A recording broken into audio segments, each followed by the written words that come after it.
nobody talking some sense on here.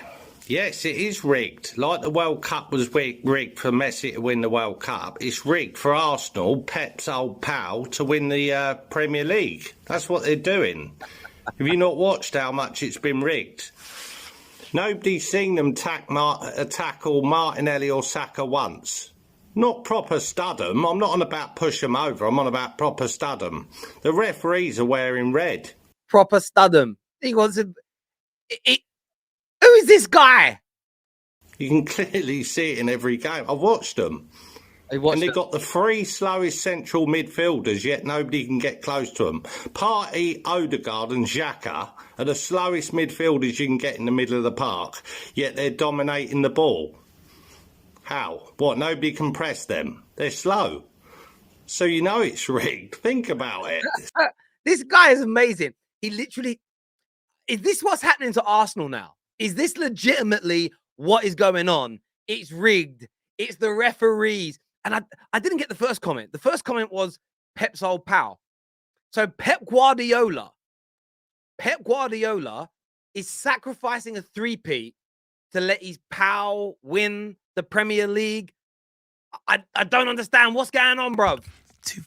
I promise, like, and even it's been a weird these past few months, knowing out. Old Tottenham, same old shit, blood. I'm telling you, fossil football. look at the anger. Look at the anger and look at the frustration in X's face. Look. I'll put it in big. Look at the anger there. Look at the anger.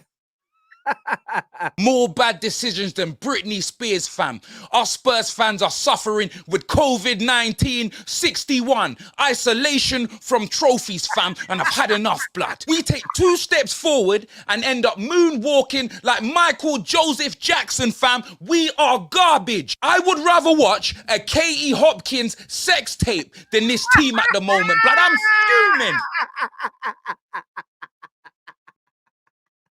All we do in the first half is sit back and soak it up, blood. We're like some Premier League kitchen towels, blood. Bounty, plenty, all of them. My internet cut out while I was live streaming, bro. Virgin Media are pricks, bro. Internet speeds running like Dele Alli, fam. I'm on to them. And let me tell you this. Conte needs Floyd money, Mayweather money to win something. And you see our owners, blood. Let me show you our owners are like Don Robbie in skinny jeans, blood. They're tight, blood. Enoch, Levy, the whole lot of them. So them hiring Conte made no sense. Conte's not a man that likes to cook, bro. The man eats ready meals, fam. You get me? He's a manager of finances. He's not a coach, bro. Them man there will probably kill Tamagotchis, blood. Conte to Spurs is looking like mixing pills with alcohol. Listen, X is bang on. He's bang on in everything that he said. Listen, the Don Robbie comments, sometimes if X people don't listen to the football analysis as much as they should because they're laughing at the jokes. He's bang on. Antonio Conte's system's the problem. But his system is the problem because he doesn't have the players to perform in that system. He doesn't have the players to perform in that system because the club haven't backed him. And I don't see enough Tottenham fans come out and speak about this. They were celebrating winning the transfer window. They were celebrating the greatest start the club's ever had. They were too busy focusing on Arsenal being overrated, Arsenal having the league rigged for them to focus on themselves. But I do want to throw this in about Tottenham. 110%. If Tottenham were playing like this, if Tottenham were in this position in the league, but they were ahead of Arsenal, would they be moaning? Would they be moaning?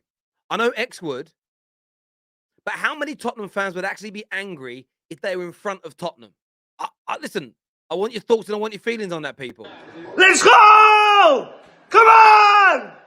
Stand Tottenham at the moment. Like, we can be absolutely shocking and absolutely brilliant in the same game. You know, like normally you play a game and you're not good enough. Next game, you get a reaction.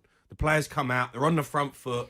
You know, they're all guns blazing and they put in a really good performance. Tottenham do that in the same game. In 45 minutes, really bad. Second half. Well, up until Villa. Up until Villa. You didn't do it against Villa, Jamie boy. I've come out really good. But the worrying thing is when you actually now we're playing against decent sides. So I doing against Brentford and getting away with it. Aston Villa are now a good team. Now he's sorted them out, Unai Emery, and they look solid. You play against the top sides. I don't think we've beat a top side this season. Normally, we haven't played Man City. Got yet. a few coming. We got a few, yeah. And we got some big games coming up. Man City's normally a team that it seems to be a bogey team for Man City. Jamie's right here. The football isn't sustainable, but they don't do brilliant things in most games. They have a few brilliant moments. They don't. The Leeds game was a little different. Leeds, they really turned it on after conceding their third goal. They really were good for the end of the game. But if you actually look at Tottenham's performances since Arsenal beat them at the beginning of October, how many stellar, even 45 minutes have they put in? They have a brilliant Son, and they have a world-class Harry Kane. That is what's carried them.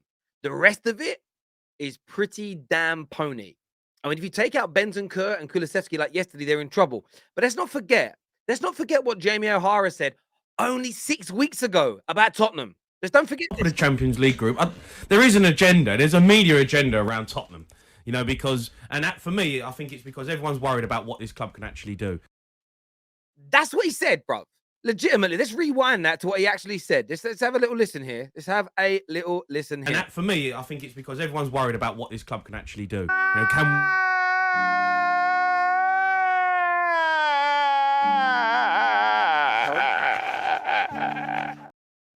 To this day, that still makes me cry.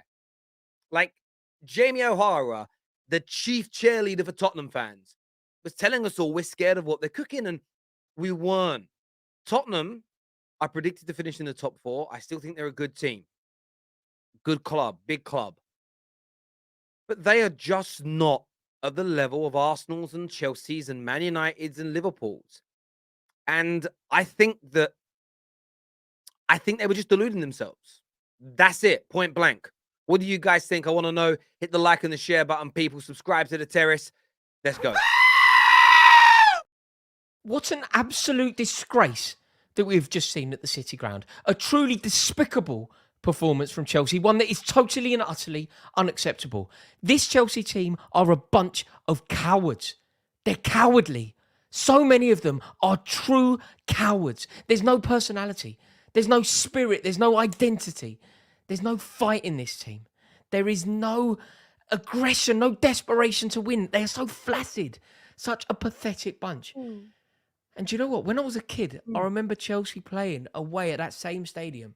Chelsea went to Forest and got battered 7-0. And I tell you what, we played better that day than we did today. That team was simply outclassed, but they cared. And it mattered. And it mattered to the club throughout, whether at boardroom level, managerial level, or players. It mattered. Today, I genuinely believe that this result only matters to one group associated with the club, and that's the fans. It was so flimsy. The lack of hunger, the lack of fight, the lack of urgency. Listen, Rory gets a lot of people come for Rory a lot of the time, but I have to say he's spot on here about Chelsea. We spoke about it in the match reaction yesterday. There is a lack of fight, a lack of hunger, a lack of desire in this Chelsea team. But the question is why? Why is there such a lack? And we know the reason why there's a lack. That lack is because you've got a concoction of multiple managers, multiple players, multiple systems, multiple owners crammed together. And it's going to take time. That's it. It's going to take time for this to be undone. Chelsea fans have got to demand fight, passion, desire in every single game they play in. They've got to demand more from Graham Potter. But this is only going to be developed over a prolonged period, 2 to 3 seasons, in my opinion. They're doing the right thing in the transfer market, but it's just patience now that's needed from these Chelsea fans. They have to bring in patience. If they don't, legitimately, if they don't, and they sack a manager too early, they buy him 3 or 4 players, but replace Graham Potter in the summer, it's going to be Groundhog Day again. The reason there's a lack of cohesion at the club is because the club hasn't been cohesive for a long, long time now. They've been falling behind their rivals, change of ownership, big money being spent, multiple managers. Listen, it's tough times right now, legitimately tough times. But Chelsea, will they bounce back? I want your thoughts and I want your feelings. Up next, it's a mad clip from Adam Mack and Rory. Take a look at this. Yeah? You got bodied From start to finish, blood. Yeah? Bukayo Saka. Now, this is a player where I think most people watching this video are going to expect an incredibly generous appraisal from you. You're not getting it from me. Where This was sent to me yesterday by one of our viewers, Jason. Thank you very, very much. He said, "Look at this and review it on the show." So we're going to do it now. Adam McCullough does not like Saka, does he? I don't know if I'm just fed up of Arsenal fans, but I'm sick of people telling me how great. And first of all, they keep calling him like, what is it, star boy, and he's not that kind of player. Yeah? He's a hard-working young man. He's a great chap by the looks of things. He's a decent footballer. But people going on like he's potentially world-class, I can't see it. And he's definitely not close to perfection. I agree with your first half of that sentence. I don't put him in the world-class category.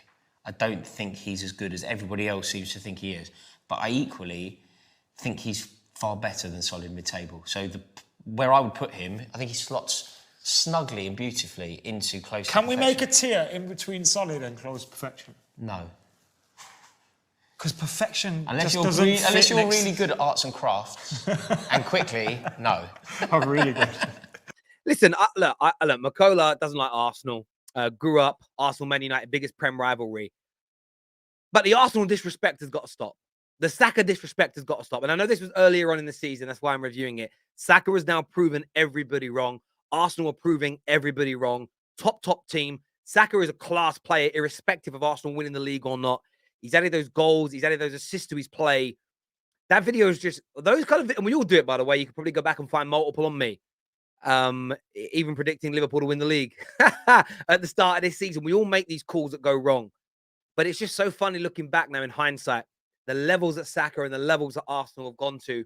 But there you have it. Look, viewers, I know you love this show. Make sure you leave your comments below. Subscribe to the Football Terrace. All the channels that we've featured, their links are in the description below as well. So make sure you go and subscribe to them. Until next time, take care. Goodbye. God bless. And we'll see you all again soon. Thank you.